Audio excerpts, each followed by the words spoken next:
ओम ब्रह्मा मुरारी त्रिपुरांतकारी भानु शशि भूमि सुतो बुधश्च गुरु शुक्र शनि राहु केतवा सर्वे ग्रहा शांतिकरा भवन्तु सर्वे ग्रहा शांतिकरा भवन्तु नवग्रहा शांतिकरा भवन्तु क्रूराग्रहा शांतिकरा भवन्तु। नमस्कार, स्वागत है आपका आचार्य वाणी में। मैं आचार्य विक्रमादित्य आपके साथ और आज का विषय है तुला राशि। 6 तारीख शुक्रवार का अवसर, पंचमी तिथि है, अद्भुत तिथि है जिसका कार्यक्रम में के आरंभ में हमने आपके लिए वर्णन किया था। महालक्ष्मी की प्रसन्न करने का सुंदर दिवस है। ग्रह नक्षत्र आपके लिए सुंदर, देखो योग बनात बैठे हैं, लाभ देने को तैयार बैठे हैं। गजकेसरी योग निर्मित है आपके लिए और सही दिशा में यदि आपने कार्य कर लिया। और ऐसे में महालक्ष्मी को प्रसन्न करने के लिए इंद्र ने भी उपाय किया था। हम आपको पूरी कथा वर्णित करके बता रहे हैं यहाँ पर। ये बहुत अद्भुत कथा है, लेकिन ज्ञान को खोलने के लिए। केवल बहुत सारे लोग कथा को कहानी स्टोरी मानकर वो कह देते हैं कि जो अंग्रेजों की स्टोरी होती है ना, जो बनाई हुई स्टोरी होती है, शास्त्र वर्णित है भाई, इतिहास है। इतिहास को समझने का हमें प्रयास करना चाहिए। ये हमारे जो पौराणिक जो कथाएं हैं, हमारा इतिहास है। जहाँ जहाँ अच्छा हुआ, खराब हुआ, कैसे ठीक किया गया, प्रैक्टिकल इतिहास है। ये कोई विशेष तौर पर टॉल्स्टॉय की स्टोरीज नहीं है जो वेस्टर्न फिलोसफर्स ने लिख दी हैं लोगों को, मन को बहलाने के लिए। हमारी जो सत्य कथाएं हैं, जो पुराणों में वर्णित हैं, वो तो प्रत्यक्ष शोध पर आधारित है। तो आप सत्य माने कि महालक्ष्मी को जब कहा जाता है कि संसार को परित्याग करके समुद्र में प्रवेश कर गई। आपको एक कथा मिलती होगी, जो सागर का मंथन हुआ, देवताओं ने, असुरों ने किया और उसमें से महालक्ष्मी निकल कर आई। गई कैसे सागर के अंदर महालक्ष्मी, वो कथा विद्यमान है, और समझ लें। और कैसे महालक्ष्मी कृपा प्राप्ति का योग बनेगा वो भी हम आपको बताते हैं। तो श्री पंचमी की अद्भुत कथा है। और इस बार तो श्री पंचमी बहुत सुंदर शुक्रवार के दिन पड़ रही है। श्री पंचमी मार्गशीर्ष मास के शुक्ल पक्ष की पंचमी को पड़ने वाली जो तिथि होती है उसको पंचमी कहा जाता है, श्री पंचमी कहा जाता है। और श्री पंचमी महालक्ष्मी को प्रसन्न करने का अद्भुत दिवस है। कहा जाता है कि इस संसार में महालक्ष्मी की आवश्यकता किसको नहीं है। और एक बार बड़ी विचित्र विडंबना भी है, जब महालक्ष्मी आ जाती हैं तो धीरे धीरे संसार के अंदर वो जिस घर में आ जाती हैं, धीरे धीरे कुछ समय बाद उनकी उपेक्षा भी शुरू हो जाती है। लोग ऐसे हो जाते हैं मदमस्त कि उनको फिर महालक्ष्मी की, पहले जब महालक्ष्मी खाली होती है जेब, तब तो लगता है कि महालक्ष्मी कृपा नहीं कर रही, लक्ष्मी है नहीं, पैसा नहीं है, पैसा नहीं है। और जब पैसा आ जाता है तो क्या होता है कि धर्मयुक्त कार्य भी बहुत सारे होने बंद हो जाते हैं। जो धर्मयुक्त कार्य कर पाए तो बहुत अच्छा है, सोचे अधर्म के कार्य शुरू हो जाते हैं और लोग उदासीन हो जाते हैं। जिस प्रकार से महालक्ष्मी के अभाव, जब बहुत ज़्यादा प्रचुर मात्रा में महालक्ष्मी आ जाती हैं, अच्छी मात्रा में आ जाती हैं, आप सोचें जिसके पास 10 रुपये नहीं तो उसके बाद 10 रुपये आ जाएं, तो फिर वो जब लगातार आने शुरू हो जाएं, सोर्स आ जाएं, तो फिर उसको लगता है कि भाई इतने तो आ ही रहे हैं, इतने आए। जब किसी को लाखों करोड़ों रुपये आ जाते हैं तो धीरे धीरे क्या होती है, धन के प्रति उपेक्षा शुरू हो जाती है। ये मानव फितरत है।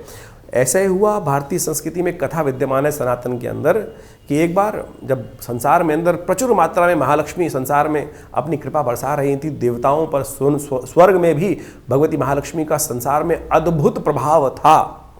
ऐसे में कहा जाता है कि महालक्ष्मी किसी कारण से उदास, जो संसार की उपेक्षा देखकर उपेक्षा होने लगी महालक्ष्मी का। लोग दुराचार, गलत कार्यों में फंसने लगे, व्यभिचार करने लगे, गलत करने लगे। भगवती ने देखा कि बड़ी उपेक्षा हो रही है, धन से सुंदर कार्य हो नहीं रहे हैं। तो कहा जाता है महालक्ष्मी स्वर्ग को त्याग कर, इस संसार से हटकर श्री सागर, जो सागर के अंदर कहा जाता है प्रवेश कर गई। महालक्ष्मी की कथा मिलती है क्योंकि क्षीर सागर, जो विशेष सागर का मंथन हुआ, सागर मंथन, उसमें से महालक्ष्मी निकली थी।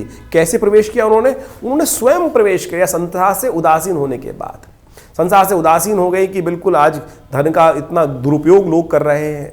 और कहा जाता है कि जब संसार से महालक्ष्मी चली गई, समुद्र में प्रवेश कर गई, तो संसार जो था श्री विहीन हो गया, स्वर्ग भी श्री विहीन हो गया, देवता भी त्रस्त हो गए कि अब पैसा, महालक्ष्मी कृपा नहीं है। श्री केवल लक्ष्मी नहीं है, श्री ऐश्वर्य भी है, श्री कीर्ति भी है, श्री शांति भी है। महालक्ष्मी जो है वो शांति का भी स्वरूप है, अन्न का भी स्वरूप है, समृद्धि का भी स्वरूप है, मन की शांति का भी स्वरूप है। कई प्रकार से वो जब श्री भगवती जाके समुद्र में प्रवेश कर गई तो सब बड़े त्रस्त हुए, परेशान हुए।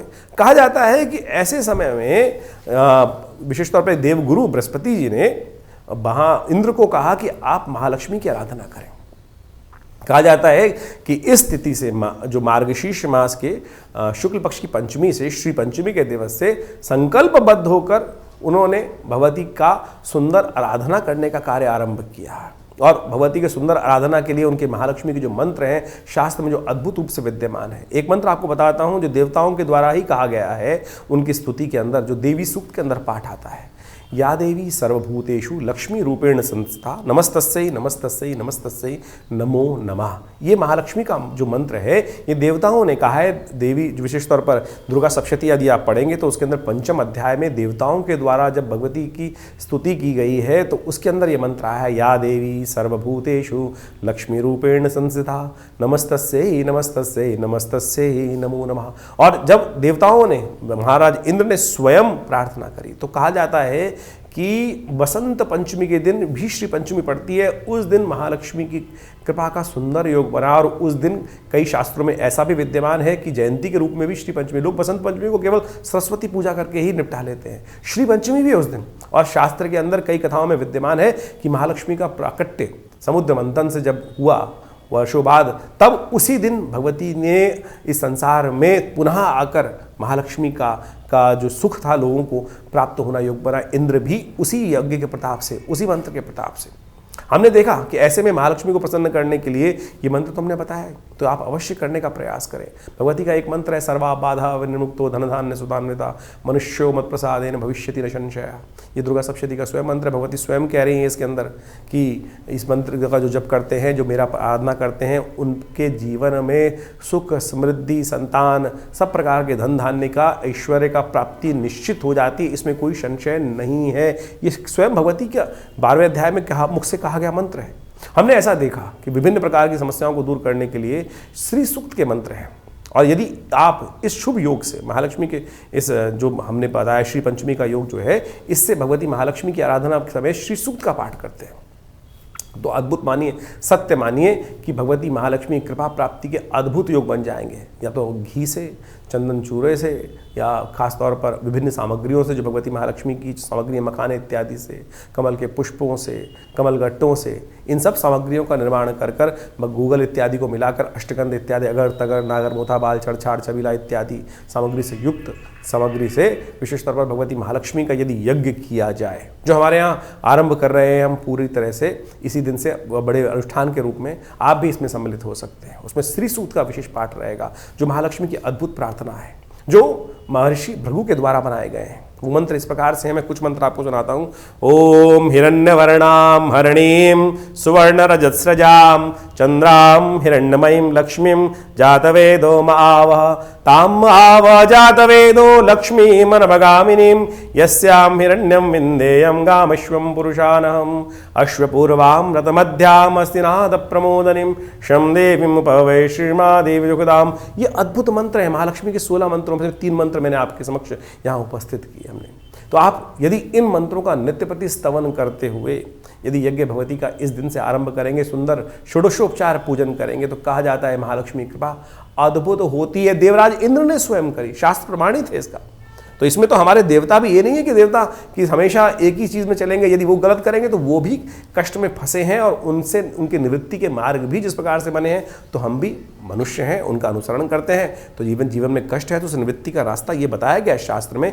यदि आप इस दिन से आरंभ कर लगातार बसंत पंचमी तक ये पाठ करें, तो हमने ऐसा देखा जिसने किया उस पर कृपा, विश्वास रखने की आवश्यकता है। विवेकानंद योगाश्रम में भी इसके ऊपर बड़ा अनुष्ठान किया जा रहा है, आप भी इसमें सम्मिलित हो सकते हैं और समय समय पर उसके बारे में डिटेल जानने के लिए फ़ोन पर संपर्क साध सकते हैं। तो तुला राशि वालों, आपने समझा इतना सुंदर रूप से कथा विद्यमान है और आप ऐसे में बड़ी श्रद्धा के साथ यदि भगवती महालक्ष्मी की आराधना करें और जिस प्रकार सामग्री बताई है उसका उपयोग करते हुए करेंगे तो बिल्कुल अद्भुत रूप से। राम विवाह भी इसी दिन हुआ था शुभ तिथि में, भगवान राम का जानकी जी के साथ विवाह, ये बड़ी शुभ तिथि मानी जाती है।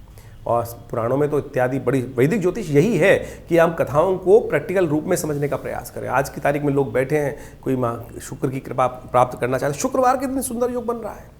शुक्र आपके लिए इस वक्त बड़ा सुंदर योग बना रहे हैं। इस वक्त मंगल के साथ दृष्ट होकर चंद्रमा साथ में विराजमान है, तो ऐसे में उसका लाभ लेने के लिए आज किसी के पास जाओ, ज्योतिषी के पास, तो उसने तो क्या करना है, अरे अच्छी क्वालिटी का बहुत बढ़िया हीरा, महंगा हीरा पहन लो सिर्फ उसको। आपके पास इतने सुंदर मंत्र हैं, आप पता नहीं जो नग लेकर आप आओगे वो कार्य करेगा नहीं करेगा, क्या होगा, किस प्रकार असली है भी कि नहीं है, जब आज की तारीख में लैब में बनकर तैयार है। ये संसार बड़ा विचित्र है। कोशिश करें जो शास्त्र में हमारे लिए बिना किसी लाग लपेट के चीज़ों को उपस्थित किया गया है उनको करने का आपको प्रयास करना चाहिए, और सत्य माने वही मार्ग सही है और वही लाभ देने वाला है। 7 तारीख की हम बात करें, शनिवार का अवसर, ये विशेष तिथि है बहुत। इसमें शनिवार के दिन मंगल वक्री होने जा रहे हैं, ध्यान रखिएगा। षष्ठी तिथि है और ग्रह परिवर्तन की तरफ योग जो बना रहे हैं वो कहीं ना कहीं आपकी विजय का निश्चित योग बना रहे हैं, ये तो हमें दिखाई दे रहा है। लेकिन मन नेगेटिव नहीं होने देना आपको। आप लाख सोचते रहे कि ये मेरे कमी निकाल रहा है, ये कमी निकाल रहा है, जो कमी निकाल रहा है आपके लिए वो अपने आप ही कहीं ना कहीं फंसेगा। चिंता ना करो, आप अपनी चाल में मस्त ले चलें। हाथी चलत बाजार में, जो श्वान भौंक रहा है ना, भौंकने दो उसको। कुत्ता भौंक हजार, जो शास्त्र में जो कहा गई, तो जो कबीरदास ने बोला है, साधुन को दुर्भाव नहीं जो निंदे संसार पर चलने दीजिए। जिसने भौंकना है भौंक दीजिए। आपका दिन बिल्कुल प्रशस्त है, आपको विजय देने वाला योग बनाता दिखाई दे रहा है। लेकिन ध्यान रखिएगा, मंगल विशेष तौर पर तुला राशि वालों, मंगल जो है वो वक्री होने जा रहा है, और ये मंगल का वक्रत्व जो है ये कहीं ना कहीं आपके लिए थोड़ा कष्ट देने की योग बनाएगा। ध्यान रखिएगा, मंगल का वक्त कुछ दिन लगातार चलना है। शनि मंगल का षडाष्टक योग बना हुआ है, तो ऐसे में मंगल को ठीक करना बहुत ज़रूरी है आपके लिए। नित्यपति हनुमान चालीसा का पाठ करें, आपके लिए बहुत ज़रूरी है, क्योंकि मंगल इन दिनों नीच के होकर आपके जो स्थिति बैठी हुई है, आपके सप्तम भाव के स्वामी हैं और साथ साथ आपके धन भाव के भी स्वामी हैं, तो मार्केश भी हैं। कहीं चोट लग सकती है, एक्सीडेंट हो सकता है, ध्यान रखते हुए कार्य करें। मंगल के लिए हनुमान चालीसा का पाठ करना ज़रूरी है। हो सके तो वो लाल चीज़ों का दान करें, गुड़ का दान करें, चने गुड़ का दान करना भी आपके लिए अच्छा रहेगा, क्योंकि ये मंगल 3-4 महीने थोड़े परेशान देने के योग देंगे आपके लिए खासतौर पर। स्कंद षष्ठी है इस दिन। कहा जाता है तारकासुर का संहार महाराज स्कंद ने किया था, तो इस दिन उनका विशेष तौर पर पूजन किया जाना चाहिए। भगवती गौरी के हाथ में बैठे हुए स्कंद जो स्वरूप है, उनमें जाके उनका पूजन करने का प्रयास करें। मातृत्व का भाव उदय होगा भगवती की कृपा से। या देवी सर्वभूतेषु मातृरूपेण संस्थिता नमस्तस्यै नमस्तस्यै नमस्तस्यै नमो नमः। इस मंत्र का जप कर लीजिए, देखिए कल्याण का योग बनेगा। हम बात कर लेते हैं 8 तारीख का। 8 तारीख का रविवार है, सप्तमी तिथि है, और रविवार और सप्तमी का सुंदर योग बन गया है। ग्रह नक्षत्रों के दृष्टिकोण से समय आपका ऐसा चल रहा है कि जो भी आप कार्य करोगे उसमें कहीं ना कहीं लाभ के योग बन सकते हैं, बट आपको नेगेटिव नहीं पॉजिटिव सोचते हुए कार्य करने की ज़रूरत है। इस बात को हम आपके समक्ष पुनः रख रहे हैं।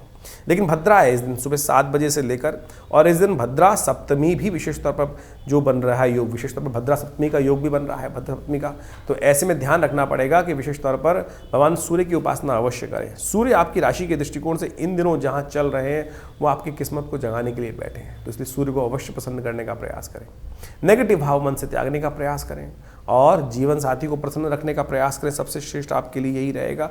ये करेंगे तो आपके वारे न्यारे निश्चित हैं, ये साफ साफ तौर पर मानते हुए कार्य करें तो इसके लिए अच्छा रहेगा। नए कार्य हाँ आरंभ करने से बचना चाहिए, नए प्रोजेक्ट हाथ में लेने से बचना चाहिए। 9 तारीख सोमवार का अवसर और अष्टमी और नवमी का योग बन रहा है। दिल्ली के पंचांग के अनुसार से नवमी इस दिन क्षय रहेगी, परिवर्तन का योग है, करीब करीब चंद्रमा परिवर्तन का योग बनाएंगे। स्वास्थ्य पर थोड़ा भारी पड़ सकता है, मौसम परिवर्तन की तरफ जा रहा है, तो ध्यान रखें, स्वास्थ्य का बहुत ध्यान रखें। कंजेशन संबंधी समस्याएं, नज़ले संबंधी समस्याएं और अननेसेसरी के खर्चों की बढ़ने में वृद्धि होती दिखाई दे रही है। भगवती की उपासना करें, नंदनी नवमी है इस दिन। कहा जाता है भगवती की बड़ी श्रद्धा के साथ आराधना करने से, गौ सेवा करने से कहा जाता है संपूर्ण प्रकार से कष्ट दूर होने के योग बन जाते हैं। कई बार हम गौ सेवा के बारे में बताते हैं तो बहुत सारे लोग हमारे बहुत सारे व्हाट्सअप ग्रुप्स पे बहुत सारे मैसेज भी भेजते हैं। देखिए वैसे हमने आश्रम में व्यवस्था बनाई है कि जिनके भी कोई समस्या है, मन में प्रश्न चल रहा है, हमारे जो नंबर चल रहे हैं उनमें आप व्हाट्सअप भेज सकते हैं। हम अवश्य समय निकालकर उनके निदान अवश्य आपको भेजते हैं और आपके प्रश्नों का निदान भी आपको अच्छे से उसमें मिल जाता है, क्योंकि फ़ोन पे बहुत सारे लोग बात नहीं कर पाते हैं। तो चिंता ना करें, व्हाट्सअप के नंबर्स आपके लिए हैं, उन पे आप भेज सकते हैं। गौ सेवा के संबंध में बता रहे थे तो बहुत सारे ऑर्गेनाइजेशन, अब अमेरिका में गाय नहीं मिलती हैं तो या विदेश में बैठे हुए लोगों के लिए गाय नहीं मिलती हैं, शहरों में रहते हुए लोगों को लिए दिक्कत हो जाती है, गाय नहीं मिलती है। तो बहुत सारी ऑर्गेनाइजेशन हैं जो गाय की सेवा कर रही हैं, तो आप उनके संपर्क में आ सकते हैं। आश्रम पर भी बहुत बड़ी गौशाला है और वहाँ पर भी अपने सहयोग से आप गौ सेवा कर कर अपने पुण्यों को जगा सकते हैं। 10 तारीख की बात करें, मंगलवार का अवसर, दशमी तिथि विद्यमान है, सर्वार्थ सिद्ध योग का निर्माण हो रहा है। थोड़ा ध्यान रखते हुए कार्य करें, खर्चे बढ़ने के योग बनते दिखाई दे रहे हैं। खर्चों को बैलेंस करते हुए कार्य करेंगे तो अच्छा रहेगा। अननेसेसरी के जुर्माने, खर्चे और गाड़ी वाड़ी चलाते वक्त सावधान रहना आपके लिए बहुत ज़रूरी। झगड़े ना पालें, इस बात का ध्यान रखें। इन दिनों नक्षत्र के दृष्टिकोण से, स्वास्थ्य के दृष्टिकोण थोड़ा समय भारी चल रहा है। महामृत्युंजय मंत्र का जप आपको करना चाहिए और विशेष तौर पर हो सके तो महामृत्युंजय मंत्र का इस प्रकार से जप करें। ओम हं जुंग सह ओम भूर्भुवः स्वः ओम त्र्यंबकं यजामहे सुगंधिं पुष्टिवर्धनम् उर्वारुकमिव बन्धनान् मृत्युर्मुक्षीयमामृतात् स्वभुवा भुवं सहजुं हों ओम। ये महामृत्युंजय मंत्र है, इसको इसी रूप से जप करने का प्रयास कीजिए, लाभ होगा। तो इस प्रकार से आपने ग्रहों का योगा योग किस प्रकार से आपकी कुंडली में बन रहा है, आपकी राशि के अनुसार से बन रहा है, वो आपने समझने का प्रयास किया। दिन पर दिन ग्रहों की परिस्थिति जो बदलती है, ग्रहों की स्थिति जो बदलती है, नक्षत्रों पे उनका योगा योग जिस प्रकार का बनता है और साथ साथ आपस में ग्रहों का परस्पर योग जो बनता है, उसके कारण से, उसके अनुसार से हमारे जीवन में उसका प्रभाव उत्पन्न होता है। इस दौरान दिसंबर के आरंभ काल के अंदर जिस प्रकार का ग्रह योग बन रहा है, दो प्रकार के समसप्तक योग बन रहे हैं। सूर्य और बृहस्पति आपस में एक दूसरे के समक्ष समसप्तक योग बना रहे हैं। साथ साथ बीच में जब शुक्र परिवर्तित हुए तो मंगल और शुक्र का भी समसप्तक योग बनकर तैयार हो गया। ये कहीं ना कहीं संसार में उठापटक करने के योग बनाता है। कहा जाता है कि मंगल और शुक्र जब आपस में किसी न किसी प्रकार का संबंध बनाएं या समसप्तक हो जाएं एक दूसरे से, तो कई प्रकार के विध्वंस भी संसार में उत्पन्न होने के योग बन जाते हैं। भूकंप इत्यादि, प्राकृतिक आपदाएं इत्यादि भी बनने के योग बन जाते हैं। और साथ साथ युद्ध की स्थिति आप देख ही रहे हैं किस प्रकार से भयावह स्थिति में आगे बढ़ती चली जा रही है। यदि ग्रहों की ओवरऑल दृष्टि को देखते हुए हम समझने का प्रयास करें तो 12 दिसंबर के आसपास बुध भी जो विशेष तौर पर है वो उदय होने के योग बना रहे हैं और इसके कारण से विश्व में कई प्रकार के और उत्पात भी आरंभ होते दिखाई दे रहे हैं। देखिए इस प्रकार से, और मार्गशीर्ष का महीना चल रहा है। मार्गशीर्ष के महीने 5 शनिवार का योग भी बन गया, जो विश्व में तनाव को ही उत्पन्न करने के योग देता है। विश्व में विश्व युद्ध के हालात कहीं ना कहीं बनते दिखाई दे रहे हैं। बहुत सारी गणनाओं के अनुसार से कई लोगों ने प्रेडिक्शन भी किया है कि दिसंबर के मध्यकाल के आगे जाकर विश्व में जिस प्रकार की मंगल शनि का टकराव, देखिए ग्रहों को योगा योग समझना चाहिए। ये कहीं ना कहीं आतंकवाद को बढ़ाता है, कहीं ना कहीं आपस के अंतर्द्वंद को उत्पन्न करने की स्थिति को उत्पन्न करता है। साथ साथ मार्केट के रुख को भी हमें समझने का प्रयास करना चाहिए। अभी हमने कुछ दिन पहले प्रेडिक्शन किया था कि जब ग्रहों की स्थिति बदलेगी तो मार्केट का रुख कहीं ना कहीं गिर सकता है, और अभी हमने देखने को भी मिला। तो ऐसा ही योग अभी आने वाले समय में ग्रह योग का बनता दिखाई दे रहा है। तो आपकी राशि के अनुसार से आपको समझना चाहिए। देखिए राशि के विश्व के दृष्टिकोण से हम समझाते हैं, राशि के दृष्टिकोण से आपको दिखाने का प्रयास करते हैं तो 12 भाग में बांट देते हैं।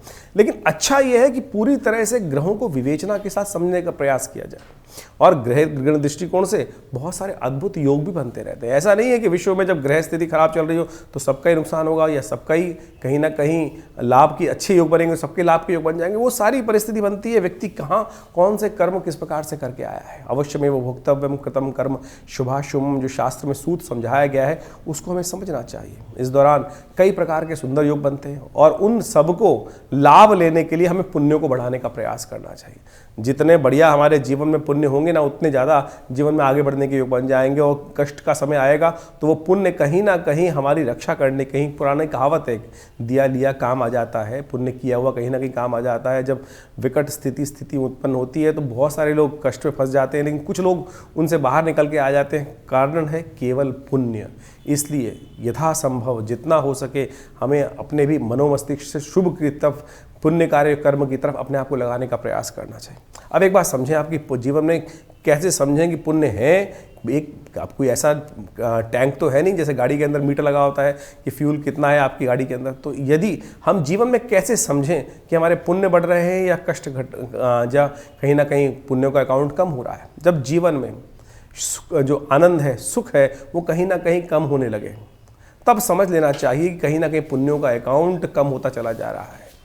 देखिए पुण्य बढ़ते भी बहुत तेज हैं और घटते भी बहुत जल्दी से हैं, तो इस बात का ध्यान रखना चाहिए। हमें एक छोटी छोटी एक चींटी को भी मारा तो उसका भी कहीं ना कहीं जो पाप कृत्य है वो आपके अकाउंट में ऐड हो जाता है। तो वो प्रकृति है, कहीं भी छोटी सी छोटी घटना, बड़ी सी बड़ी घटना को कहीं किसी के साथ कोई राग द्वेष नहीं रखती, बैलेंस होकर चलती है। तो इसलिए कोशिश करें जब मन में शुभ करने का आया तो तत्काल ही कर देना चाहिए शुभ कार्य। कई बुरा करने का सोच रहे हैं तो उस पर विचार करने का प्रयास करना चाहिए। तो इसलिए हमारी भारतीय संस्कृति में जितने उत्सव समय समय पर, मंगलवार, सोमवार, शनिवार, रविवार, ये सब उपाय, उसके बाद हर तिथि से लेकर अमावस्या, पूर्णिमा, अष्टमी, नवमी, चतुर्दशी, प्रतिपदा, पंचमी, ये सब प्रकार के योग जो आते हैं ना, वो सब पुण्यों को कहीं ना कहीं कथा के साथ उन पुण्यों को जगाने का रास्ता हमारे शास्त्रों में बताया गया। जैसे हमने आज के इस कार्यक्रम के अंदर आपको बताया कि श्री पंचमी का सुंदर योग बन रहा है। श्री पंचमी विशेष तौर पर भगवती महालक्ष्मी को प्रसन्न करने के लिए योग बनती है।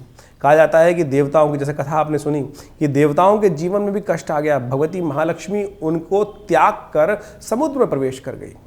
और जब मार्गशीर्ष के महीने में देवताओं ने देखा कि हम श्री विहीन हो चुके हैं, तब देवता इंद्र ने स्वयं भगवती महालक्ष्मी का यज्ञ किया, व्रत किया। और मार्गशीर्ष से आरंभ होकर जब तक वो बसंत पंचमी तक यज्ञ चल के भगवती बसंत पंचमी के दिन भगवती का सुंदर जिस प्रकार से उनका लाभ मिला, जीवन में कष्ट दूर होने के योग बने। तो ऐसा कहा जाता है कि अवश्य कहीं भी जो कर्म है, कर्म प्रधान विश्व रचि राखा। चाहे देवता है, चाहे पुण्य है, चाहे कोई भी कर्म प्रधान है। इसलिए कष्टों को निवृत्त करने के लिए, कष्ट से दुखी होने की जरूरत नहीं है, कष्ट से निवृत्ति के लिए शुभ कर्म करने की जरूरत है।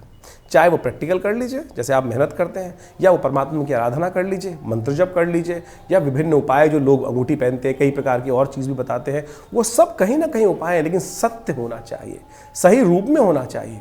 अब हमको समझ में ये नहीं आता है संसार की विचित्र विडंबना के अंदर सही मार्ग कौन सा है। आप किसी डॉक्टर के पास गए और डॉक्टर ने जाके दवाई लिखी, डॉक्टर ने तो एनालाइज करके बता दिया कि डॉक्टर दवाई ले लो। अब आप केमिस्ट के पास गए उस दवाई लेने के लिए, उसने वो नकली दवाई दे दी, तो वो नकली दवाई जो है वो काम तो करेगी नहीं, तो बीमारी ठीक होगी कैसे।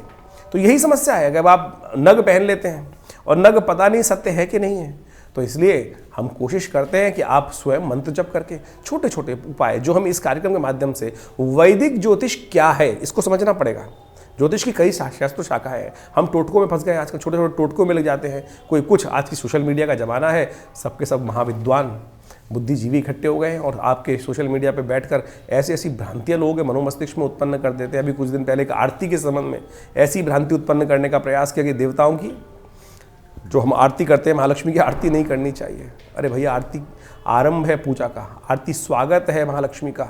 आरती विशेष तौर पर शास्त्र के अंदर जो षोडशोपचार, पंचोपचार, अनेक प्रकार की पूजाएं हैं, उसके अंदर एक अभिन्न अंग है। लेकिन तथाकथित तौर पर कुछ लोग ऐसी भ्रांति उत्पन्न करने का प्रयास करते हैं और बेचारे सीधे साधे जनता जो है वो भ्रमित हो जाती है। तो हम आपको तमाम चीज़ों को सही रूप से बताने का प्रयास कर रहे हैं। अभी हम बता रहे थे ना कि जो पत्थर पहनने का एक उपाय शुरू हो गया लोगों ने, दुनिया में इतने पत्थर बिके जा रहे हैं, इतने पत्थर बिके जा रहे हैं, इतने पत्थर तो निकलते भी नहीं होंगे। कभी किसी खान से कभी आपने देखा है कि बोरिया ट्रंक भर भर के पत्थर निकल रहे हैं? अरे विरले पत्थर निकलते हैं, और विरले पत्थरों की कीमत जो होती है वो अरबों लाखों रुपए से ऊपर होती है। और आज पन्ने के नाम पे, मोती के नाम पे, हीरे के नाम पर और माणिक्यों के नाम पर जिस प्रकार से एक पुखराज इत्यादि के नाम पर धंधा शुरू हो गया है, मैं शब्द का उच्चारण कर रहा हूँ, बहुत दुखद है। तो आप कोशिश करें, उसके जो सरल उपाय हैं वो करने का प्रयास कीजिए। सत्य है, बिल्कुल मेहनत से जितना किए करोगे, जो इस कार्यक्रम के माध्यम से हमने आपको जोड़ने का प्रयास किया है, उनको करने का प्रयास करिए। इंद्र ने भी तो किया, महालक्ष्मी को प्रसन्न करने के लिए उसने कब हीरा पहन लिया, उसने कब कुछ और उपाय किया, उसने व्रत किया। शास्त्र में देवी पुराण के अंदर इसका पूरा आख्यान उपस्थित है। मार्गशीर्ष महीने के पंचमी, शुक्ल पक्ष की पंचमी के दिन से इंद्र ने श्री पंचमी के दिन भगवती महालक्ष्मी को प्रसन्न करने के लिए व्रत किया, श्री सूक्त का पाठ किया। वो जो है वो अद्भुत है, सत्य माने, और वो समस्त मनोग्रोथों को सिद्ध करने वाला है। हमारे आश्रम पर भी ये कार्यक्रम नित्य प्रति चलते ही है, महालक्ष्मी का यज्ञ भी नित्य प्रति चलता है। आप भी उसमें सम्मिलित हो सकते हैं। हर रविवार को विशेष कार्यक्रम की व्यवस्था रहती है, जो यज्ञ आदि इत्यादि होते हैं उसमें आप स्वयं सम्मिलित हो सकते हैं। और ये जो महालक्ष्मी का यज्ञ है, ये अभी श्री पंचमी से लेकर बसंत पंचमी तक चलेगा। ऐसे में जिन जिन को भगवती महालक्ष्मी कृपा चाहिए वो नोट कर लीजिए। साल में कुछ दिन के लिए मुहूर्त बनता है ये, तो इस श्री पंचमी से, मार्गशीर्ष शुक्ल पक्ष की पंचमी से लेकर बसंत पंचमी तक नित्य प्रति श्री सूक्त का पाठ करना शुरू कर दीजिए। देखिएगा विदिन कुछ ही दिनों में आप देखेंगे महालक्ष्मी की कृपा से समस्त कष्टों का निवारण करने के बाद रास्ते बने हैं। तो आप इन तमाम उपायों को जो शास्त्र में वर्णित है सही रूप से करने का प्रयास कीजिए। देखिए मनोकामना सिद्धि के योग बनेंगे। हमारे विवेकानंद योगाश्रम में इस प्रकार का बहुत अद्भुत प्रकार से हजारों लोगों पर शोध करके, स्वयं के ऊपर शोध करके हमने समस्त उपाय जो शास्त्र में वर्णित हैं वो देखे।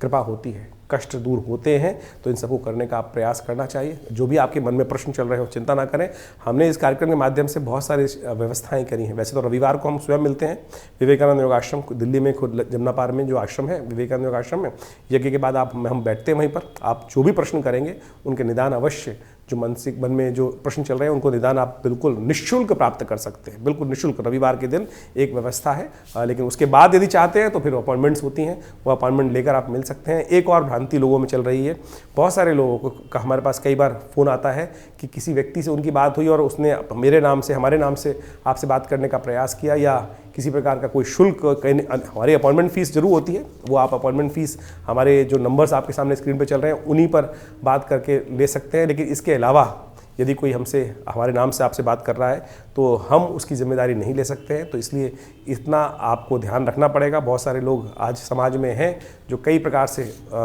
फ्रॉड करने का प्रयास कर रहे हैं। हम आपको अवगत कराने का इस चैनल के अपने चैनल के माध्यम से आपको समक्ष रख रहे हैं। दिल्ली में विवेकानंद योग आश्रम हमारा एक ही आश्रम है दिल्ली में, या फिर तो इसलिए इसके अलावा भारत में कोई हमारा आश्रम नहीं है।